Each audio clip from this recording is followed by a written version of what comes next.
Aaron Geyer. So today I want to talk about the Philippines and divorce. So Cora and I, we're not getting divorced, just so you know. We're happily married. It's going to be 17 years this year. It's really awesome. It's amazing. Really happy with our marriage. What makes me sad though is that a lot of men don't have a happy marriage or end up getting divorced. Right now in the Philippines, there's a bill that they're trying to get through the government to enable divorce in the Philippines. One of the reasons why I married my wife is that she doesn't believe in divorce, and Filipino women have been conditioned to not accept divorce.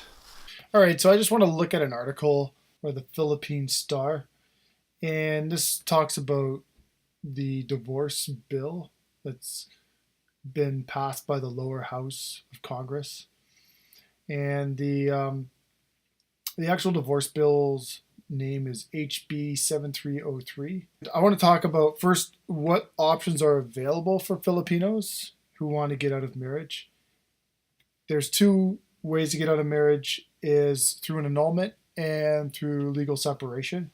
So in an annulment, you need to be able to pay 250,000 pesos, which is approximately 6 to 8 months worth of income for a middle class family, and 10 years. You need to have, takes about 1 to 10 years.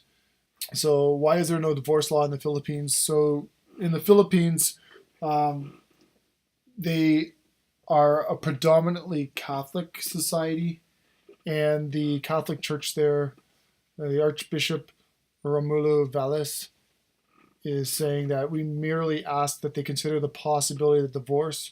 While it may indeed provide quick legal remedies for some seemingly failed marriages, might end up destroying even those marriages that could have been saved by dialogues or intervention of the family. So the Catholic Church is concerned about making it too easy and short-circuiting the process to reconcile the couple in their marriage relationship. The other thing that's interesting to note is that Muslims in the Philippines are not covered by the ban on divorce. In Islam, divorce is permissible. So there's some details here about HB 7303.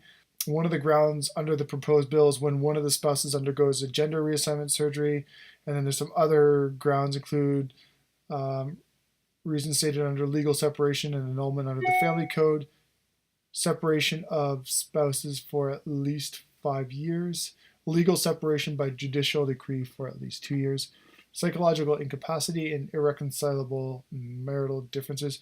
So irreconcilable to me is a bit of it just feels like a Trojan horse.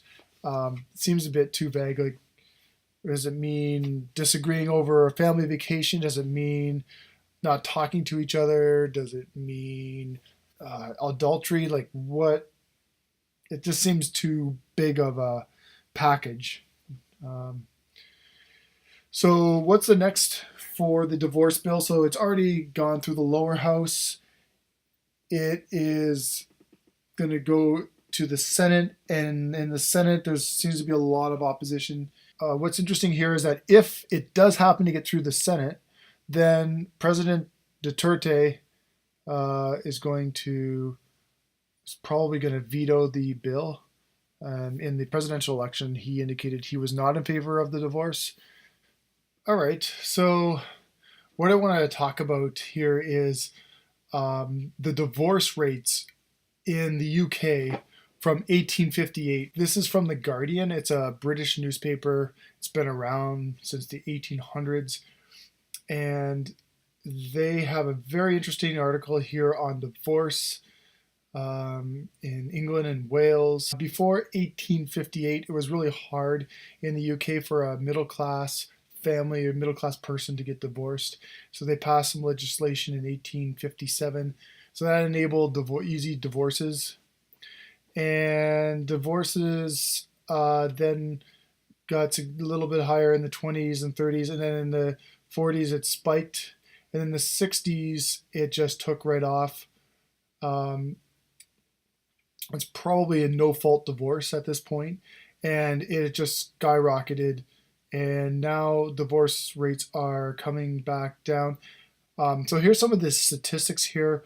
Women were granted 65% of all divorces. So that means that women have initiated 65% of divorces. Here's something interesting. 1 in 7 divorces were granted as a result of adultery. That's about 15%. It is expected that 42% of marriages will end in divorce.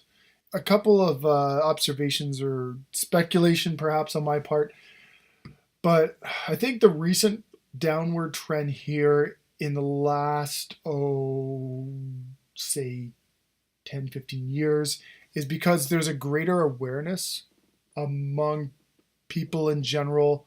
A lot of men feel that it's not worth getting married because, number one, the rewards of marriage are too low, and the risk of losing your kids and your best friend, even risk of death because of male suicide, is the risks are just too high. Now, if you love your country, stay away from no-fault divorce.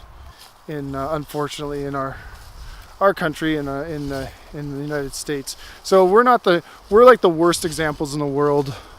If you want to follow our lead, we're the worst civilization, worst countries that you can possibly get divorce laws from, because obviously we failed as a society this way. So do not follow our example.